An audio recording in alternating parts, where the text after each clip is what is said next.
Welcome into episode 7 of the Ramie and Drew Show. I didn't think we'd make it this far. That's Drew Flaggy. I'm Ramie Mackloff, just a couple Milwaukee comedians talking sports and other bullshit. Drew, how are you this Friday evening as we record this fine program? I'm great. There were no technical difficulties. No, none at all. No, this is exactly, we're starting right on time. Yep. For everybody out there. I mean, they're listening to it recorded, so it doesn't matter. 1 o'clock on the dot, 1 p.m.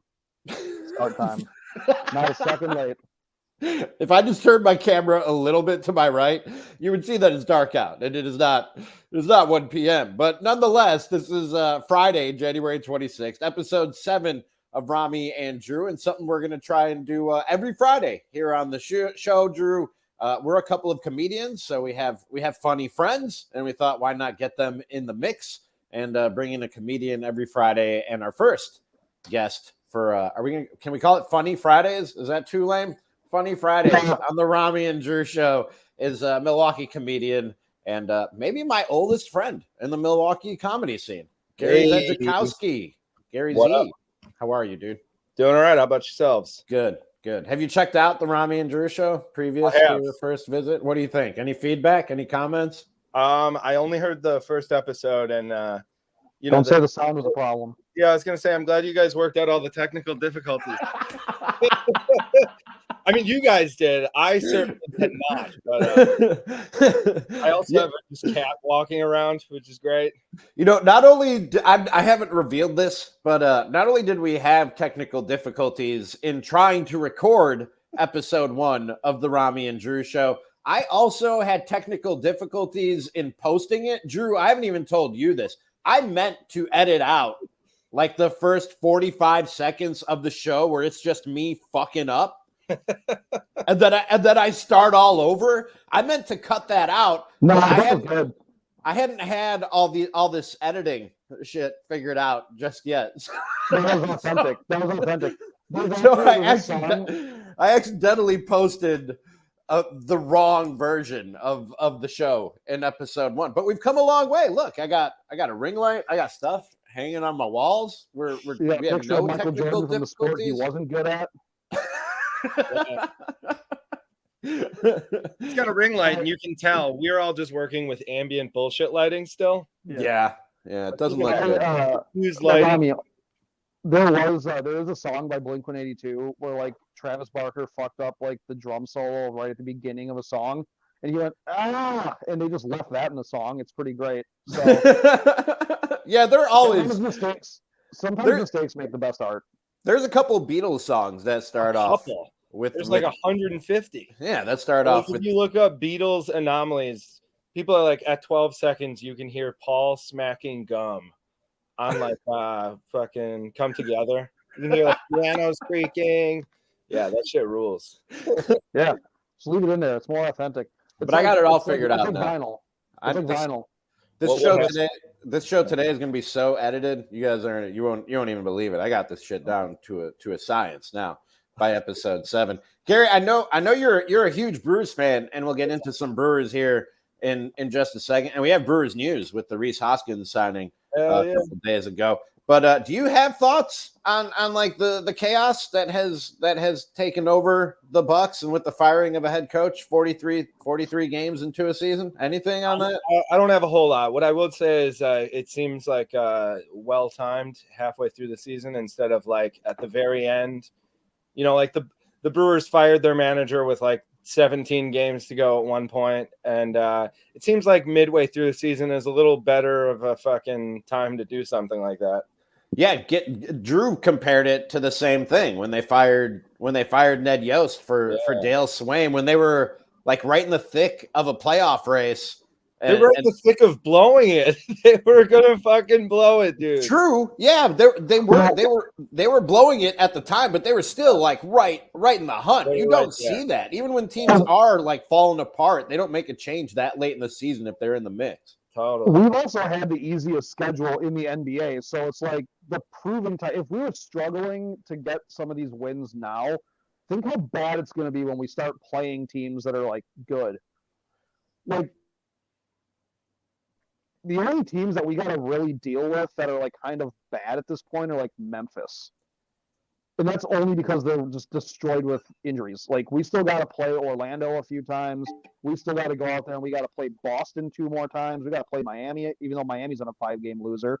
But like, after tonight, we're done with Cleveland. Yeah, So, and I'll be at that. Cleveland's good, but and we're done with the Knicks too, I think, right? It's like it's everything coming ahead is all playoff teams. Like we got. Are you pulling up the schedule right now? Dallas again. No, I was thinking off the top of my head. Actually, I was like thinking of like NBA 2K, how far I am into the season, and what like there's a grueling part at the end of like February. It's like really bad. I can tell you because of the Sega Genesis game that the Brewers started their 1992 season against the Blue Jays. Are you guys that's how you like remember stuff? I mean, I just don't remember stuff, so I can't make fun. It's easier when you played through it, and then like especially with like NBA 2K, where like you play really far ahead in the season. You're like, oh yeah, I remember that stretch of games that was annoying to play because I played Cleveland 3 times in a week. That I like to play other teams too, you know. There is like right before the All-Star break, I think we play Denver on a Sunday. Like we played Denver and then Miami, like on back-to-back nights. Like that's gonna suck. You know, I'm going to that Bucks game tonight, and I was hoping it would be the first of the Doc Rivers era, the very successful Doc Rivers era, and I could say I was at the first game before he won all those championships, you know. But that's not going to happen. It's another game with Drew's guy, Prute Dog. Joe Prute. You're not wearing your bandana tonight. You're not wearing your Joe Prute playoff bandana for the show tonight, which I'm both disappointed and happy about at the same time somehow. No, I wore the Brewers hat because Gary was going to be on. That was it. Otherwise, I mean, I slept in that bandana. You're certain Doc ain't going to blow it with the Bucks? Shut the fuck up. Me and Drew talked about this the other day. I liked you better when your voice didn't work. Why would you say that? It works. There you go. Yeah, I knew what he was doing. I did see, I will get into the Brewers in a second, but I did see that if it was Doc Rivers' first game coaching the Bucks tonight, that the Cavs would have seen the Bucks 3 times in 1 week. With three different head coaches, which has never happened before in the NBA. I think that would have been pretty cool. It's a 3-headed monster. I could have witnessed history. All right, let's get into the Brewers. That's mostly what Gary is here to talk about. Too casual on basketball. First of all, Gary, just because I got like things I need to talk to you both about as Brewers fans and all Brewers fans out there listening right now. As a Cubs fan or a guy in general? Just a guy in general, just a sports fan. But what was your reaction to the Rhys Hoskins signing? Because I personally love it for the Brewers, and it's a perfect Brewers move. Like this is what they do. And it fucking works, which is a little foreshadowing of what we're about to have a discussion about. But what was your thoughts on the move itself? I mean, the guy himself, he's got a little more, I guess, star power to his name, but it's more or less you're getting the same guy as like, you know, the big fat white guys that we've had numbers wise the last few years. But dogs, I think in our park he might. I don't know. Philly's also homer friendly. I like the move just because he's not a big fat white guy. Can I say that, or is that wrong? No, you're changing up the strategy. Like we've done all the big fat white guys we can do. Let's get a regular sized guy with the same numbers potentially. He walks a lot more than fucking fix that. Vogelbach did. Yeah. How do you feel?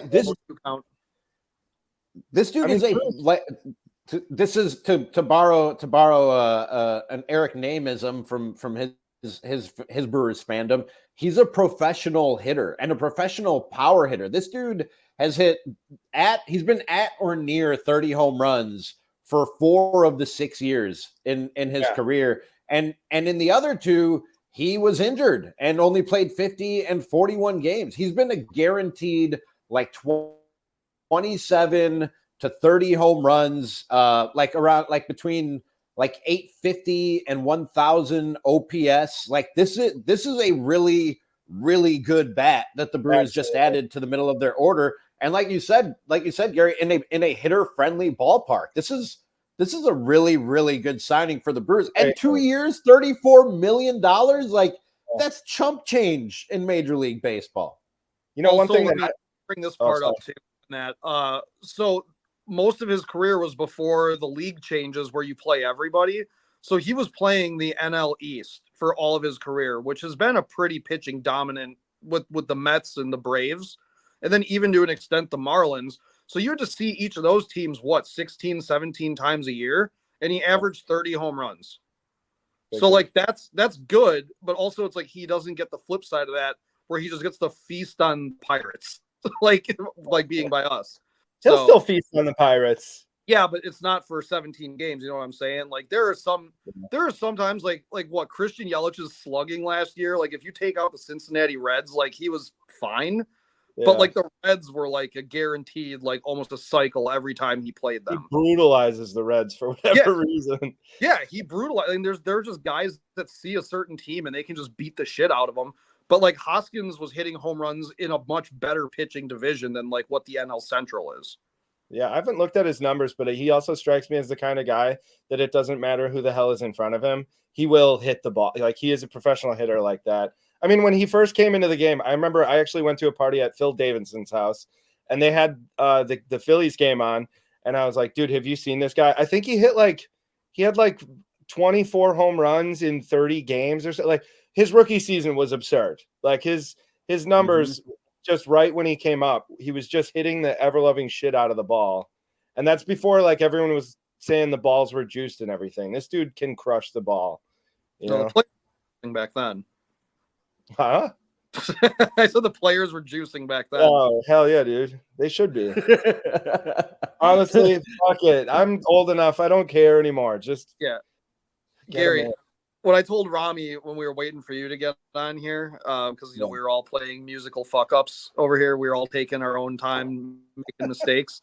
I was telling him that it's all right. This no free agent signing for me this year really moves the needle for any excitement towards the team, because last year I wasn't excited really about the team, and I was like, we're just going to tread water and go out in the first round, and then that's basically what we did. And then this year our pitching staff is worse without Woodruff, I think. I mean, we got the young guys, but they're all unproven. Corbin Burns has been falling apart at the end of the year, and then now it's okay, we spent I saw something where we spent $38 million on in this offseason. What? Yeah. No, we spent $38 million. They're this offseason, the Brewers spent $38 million. And I'm yeah, but that's saying I didn't pay my electric bill last month, but this month I paid double. It's no, you could have spent this fucking money last year too, Yeah. It evens out. Most of the money they spent is in arbitration. Yeah, but the thing is, you also have to consider: are we talking 38 million and 34 of it is going to Rhys Hoskins? Is Wade Miley getting $2 million? What's going on with that? What are we talking about here? Well, I actually haven't paid attention to that shit. What did Rhys Hoskins for? What's that? What did he sign? What was his? It was 2 years, 34 million. 0.5 or something. Okay. Yeah. So almost half of the arbitration money we spent is going towards Rhys Hoskins also. But this is what I wanted to get to. First of all, it costs money to keep your own players and you can't just throw that out the window. And I'm not saying Mark Antanasio couldn't spend more, and he certainly could have to keep his manager, and we'll get into that in just a minute, which I'm pretty happy about. But we'll hold on. We'll put that in the pocket for just a minute. But overall, I'd be really pissed about the Craig Counsell thing if I'm a Brewers fan.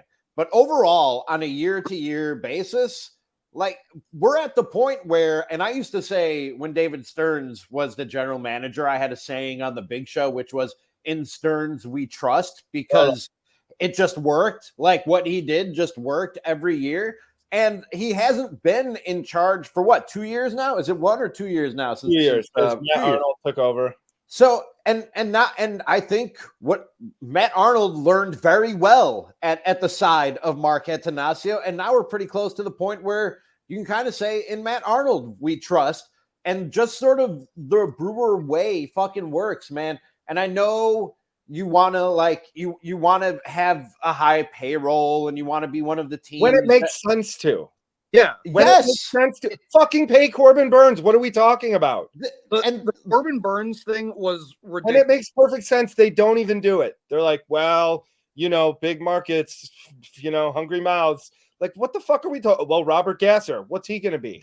The fact that they didn't come to the table after Corbin Burns won a Cy Young Award, the fact that they never sat down with him and even started trying to even just put a feeler out there. They never talked to him. That's the problem. It's not, I don't want the Brewers to go and spend money for the sake of money. I don't want them to go get Verlander and Scherzer just to trade them mid-season like the Mets did. I don't want that. But it's like when you have guys that you can extend, like Freddie Peralta, who took a sweetheart deal. He's worth way more than what he's going to get paid. But you can start looking at how do we lock these guys up for longer so you extend your window of making the playoffs instead of this weird uncertainty at first base. And also it's like when you make the playoffs, it's one thing to make it. It's another thing to be a force in the playoffs. Yeah. Like our rosters, especially when our hitting, yes, we have high risk, high reward guys that they can hit the shit out of the ball, but Willy Adames will also strike out 250 times in a season. It's like at a certain point, I want some guys that can be reliable hitters. And it's you loved Mark Reynolds as a Brewer, though. What? I bet you loved Mark Reynolds as a Brewer, though. He wasn't the guy we were relying on. Yeah, that's true. We're relying on Willy Adames. They've built their team that way for a long time, though. My issue is how much we rely on Willy Adames to be a part of a fixture of our batting order.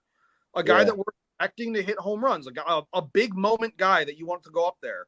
Back when we had Fielder and Braun and Corey Hart and Ricky Weeks, any one of those dudes could smack one out when we needed them to. Yeah. But it's like Yelich when he was MVP Yelich, he was that guy. But now it's like we know that Yelich isn't exactly going to be the 35 home run threat anymore. He's going to be the reliable bat probably at the top of the order and be a table setter. I like William Contreras, but he's not a get you a home run when you need a home run. He's just a guy that'll put together a good at bat and drive the ball somewhere. But way, you just reminded me of something, total sidetrack. But you mentioned William Contreras, and I remember a couple of years ago we were all at a Brewers game together, and Gary just heckling the shit out of William Contreras. Like the whole stadium. He was on the Braves, just so we're clear. Yeah, the whole stadium could hear Gary yelling over and over again, "Hey, William, you're not as good as your brother." Oh, there's better at baseball. His batting average, just so we're clear, at the time, I believe, started .0 and ended 9.7. I think at the time he had a .097 batting average, or it might have been like .168. Point being, he hit the most ridiculous opposite field home run after I was screaming, "Your brother's better at baseball," and it was just like, oh. I was at a Josh Willingham game where he hit 2 grand slams. Oh, dude, there's no fucking way he does it again, and then he did it again. There was a downpour that day. I was going to WCTC at the time, and I remember driving through that and listening to it on the radio. Me and my friends got up and we changed sections. We're like, there's no way he fucking does it again. And it was like cracking up. I'm just not going to talk for a couple more innings. Gary, wasn't that game that you were heckling William Contreras? Was that the Memorial Day game where they came back from down 5 in the 9th inning while we were all sitting in the parking lot drinking because we gave up and they weren't selling alcohol anymore? That could be the one. I think that was the same one. Sounds about right. We like, fuck this. Let's get hammered in the parking lot. Oh, there was one of Ramie. We walked out of a game. I think it was you and me. Like we left the game early or something, and that was when the walk-off grand slam happened. That's the one I'm talking about. No, yeah, Giants. That's a different game then. That was against the Giants. That was against Oh, okay, different game. Wait. Are we talking about the Vogelbach? Yeah. Okay. Or wait. Or was it Rowdy? I feel like I've walked out of multiple walk-off. That was Vogelbach. The walk-off grand slam when they were down 5 in the 9th inning. That was Vogelbach. And I just remember hearing cheering from the stadium. We're all in lawn chairs in the parking lot, and I'm like, guys, I think something happened. Yeah. And somebody turned on the radio. We were all like, what the fuck? Well, it was funny because we were in Yount 6 or something. We're like a mile from the actual park, and you just hear this low rumble thing. Yeah. And I had been listening as I was walking across the bridge, so I kind of knew what was going on. I was like, no way, we just missed a grand slam. And then the cheering got 10,000 times louder, like it was a Taylor Swift show just over there, just like, dude, we fucking left. Unbelievable. We're like the people that left the fucking Dodgers World Series. Gary, You know, a mid-season walk-off grand slam is a World Series win to a Brewer fan. Right? That's all we got. 2 years ago, with X, we were at a game on a Thursday night against the Padres, and she wanted to go because the Brewers were getting their asses beat. By the time we got home, there was a walk-off single up the middle that I turned on the TV. And I was like, you never make another fucking decision in your life. Oh, fuck. Dude, do you remember that show we did in Belgium, Wisconsin? You talking to me or Drew? Oh, yeah. Was it not the big barn one, Drew? Oh, you know what? This is a different one. It might have actually literally been Kay Baratti's and Eric Smith's first shows. Maybe not Kay Baratti, but Eric Smith. Up in Belgium, Wisconsin, they were playing against the Mets. I left the bar in Belgium, Wisconsin when it was like the bottom of the 7th inning. And it was like the 9th inning. By the time I was hitting the Marquette interchange, I had a ballpark pass. So I illegally parked over by the fucking hospital, and I saw 9 innings of baseball, and I watched Ryan Braun hit a walk-off single. I saw a full game. Oh, that was the 18-inning game? Yes. That was the 18. Yeah, I remember that one. Dude, I was coming back from a show too with like AJ and Dana on that one. Yeah, and like we listened to a whole other game while I was driving them back to the east side. And me and AJ sat in my car outside his house just being like, are the Brewers gonna do this? Like, yeah, we were we were standing. Oh, sorry. We were standing first base side, and actually some guys, I have to assume from like Fond du Lac or something, they got pissed when we stood up. They're like, sit down. And I was like, bro, 18th inning, comeback, fucking tie, crazy game. Like, go fuck yourself. I hate that more than anything at a sporting event. People telling me to sit down. Gary, we did a fucking game at home. What? Remember when we got kicked out for saying "Let's go"? Oh yeah, the saying on Christian Yelich's shirt. Dude. The thing that like it was playoff push. Like it was because we went to all 3 of those games that weekend against the Detroit. Yeah. And that lady got mad at us for yelling "Let's go" in the bleachers. Like we weren't cussing. Like this was a rare time where me and Gary were together, had beer, and we're not cussing. We were. We weren't yelling. Saying, "Fuck yeah!" We were saying, "Let's go." Yes, it was just "Let's go," and this lady got mad. She was wearing like an AJ Hawk jersey. Yeah. Oh, that explains it. And then, by the way, so the game ended, and then security came over and go, "You boys gotta go," and we're like, "We're leaving. Game's over." Yeah, we're leaving anyways. But anyways, back to my point. That was a fun sidetrack. Though I know it annoys Brewers fans, the bite of the apple thing, and maybe you just don't want to hear that. Maybe that's just an expression you don't want to hear. But the philosophy is sound. Like Major League Baseball's playoffs are fucking random and wacky. Like it makes every year the playoffs make no sense. And especially when you're in a market like Milwaukee, and I know you don't like to be reminded about the size market you're in, but when you're in a market like Milwaukee, your best chance at ever fucking having a parade is just getting in the playoffs as often as possible. And they're not going to be able to do it by buying a bunch of players, and they're never going to look like the best roster in the league that everybody is talking about.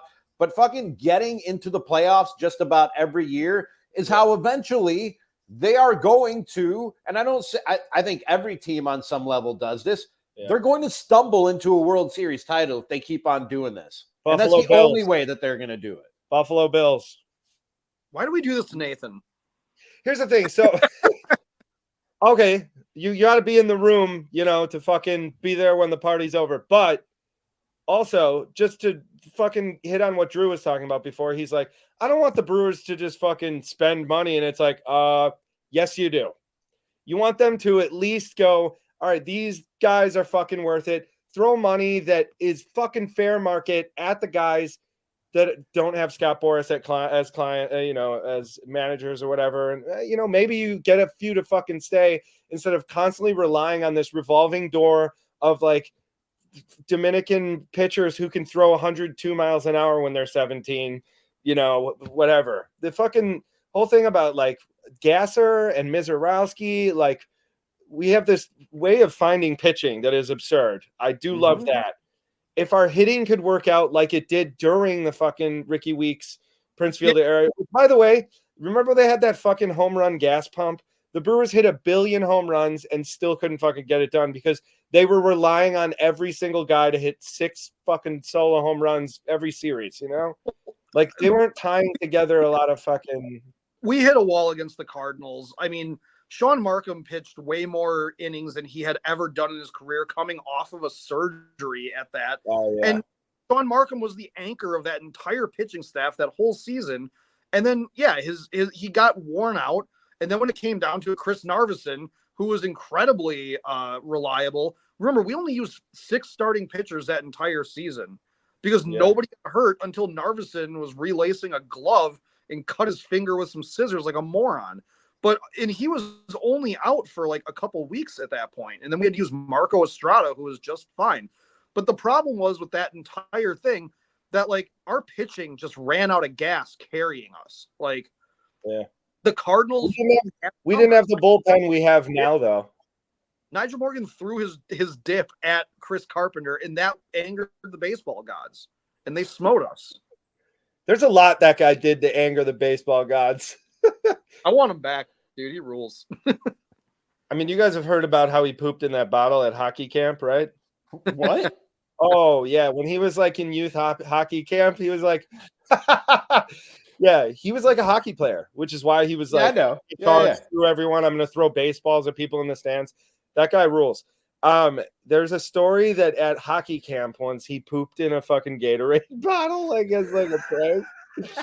That's the kind of guy we're talking about. He's the guy you want. He's got a SWAT helmet. He's pooping in bottles, dude. I got like so many questions about that. First one is fucking how? You know what I mean? Like, Gatorade bottle.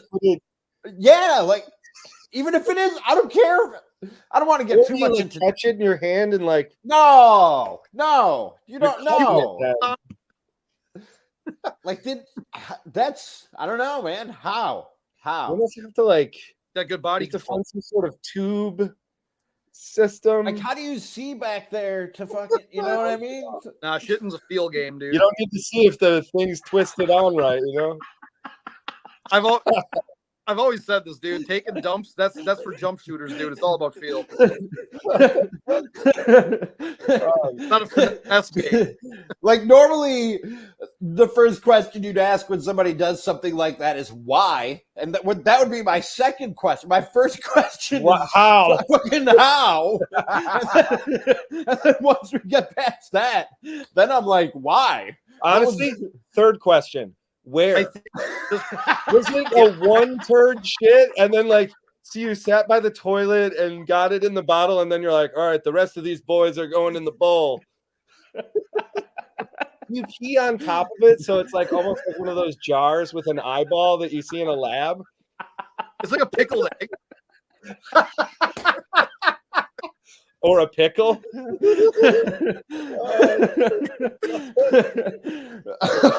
Wow.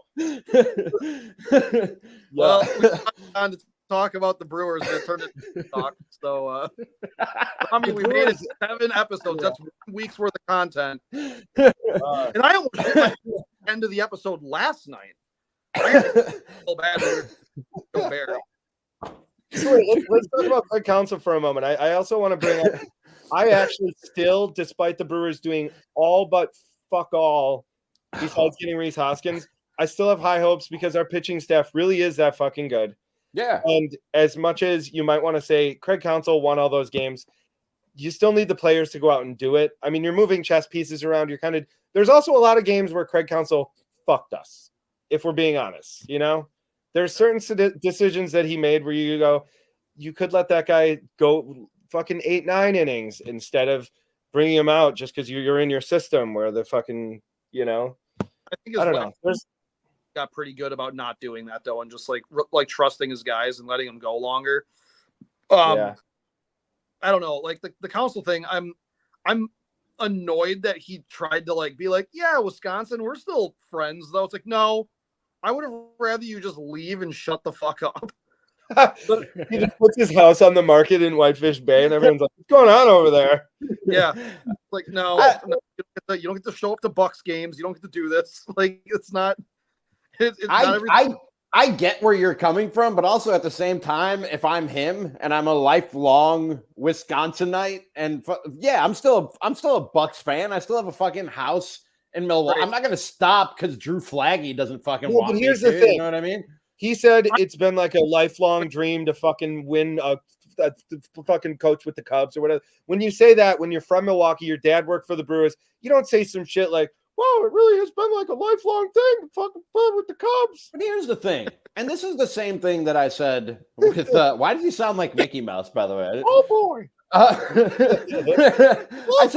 I said the same thing when Aaron Rodgers was disgruntled with the Packers. He left for the same shit that you guys are upset with the Brewers about. Yet somehow it becomes his fault. And the same thing with Aaron Rodgers. Everybody's like, why don't they get him a wide receiver? They never draft wide receivers in the first round. They're not helping Aaron Rodgers. Aaron Rodgers comes out and he's like, hey, can I get some help? Can you use a first round pick on a fucking wide receivers? And Packers fans are like, oh my God, how can he do that? How can he betray us like that? And I agree with Aaron Rodgers. If the Brewers were serious about winning and fucking wanted Craig Counsell to be their manager, then he'd be their manager right now. That's just the bottom line. It ain't nobody's fault but the Brewers for the very shit that you guys get pissed off about when it comes to the Brewers. Craig Counsell's saying that about the Cubs too. He knows when he comes back to town, he's like, good. I hope my hometown boos me. It'll fucking gas up my boys. Like, why would he go in there and be like, I still in my heart of hearts am a Brewers guy. It's like he works for the Cubs now. Like, I don't know. Aaron Rodgers, though, here's the thing. He watched less talented quarterbacks be like, hey, can you get me some weapons? And then their teams would be like, sure thing, boss. Aaron Rodgers is there like, hey, how about you go fuck yourself? He's like, fine, I'm going to go do mushrooms in the mountain. I'm a fucking guy from Chico, California. You guys all knew what it was. Of course, I'm a fucking weirdo hippie.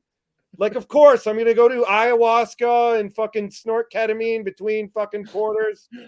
Yes. The guy said he saw a UFO on Pete Holmes' podcast like 9 years ago, and people are like, wow, he really is a weird guy, huh? Like, what a shock. No, when you liked him and you'd tell stories like that. Like him. Well, I'm talking to most Packers fans here. When he was still your guy and he'd talk about aliens and shit, you'd be like, isn't Aaron wacky? And then as soon as you didn't like him anymore, you're like, this guy's fucking crazy. He's a hippie and a prima donna all at the same time. I can't stand this loser. Like, he's the same dude. He's always been the same dude. Yeah. To be honest, though, like, I wanted to be like, yeah, fuck Aaron Rodgers.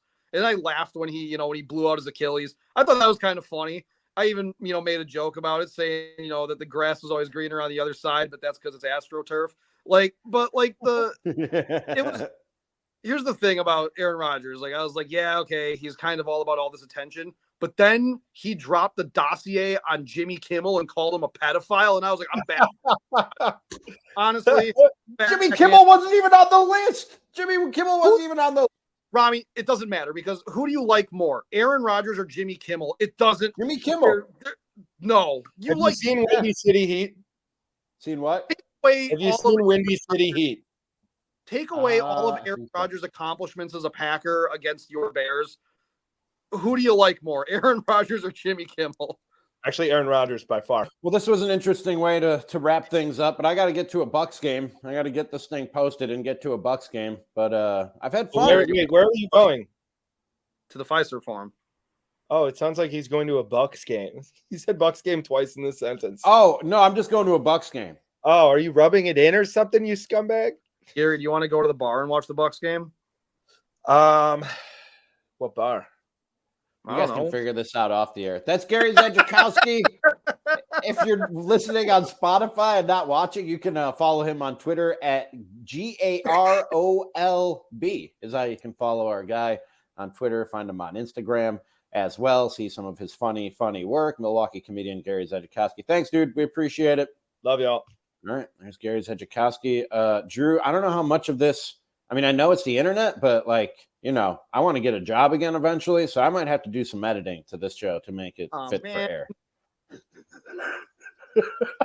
Are you trying to get a Kimmel? I take it. If they had a writer gig open, I'd take it. I'd jump on that. That's good money. Drew Flaggy, I appreciate your time as always, sir. And we'll do this again on Monday, January 29th. Ramie and Drew. Check it out wherever you get your podcast. Thank you, Drew.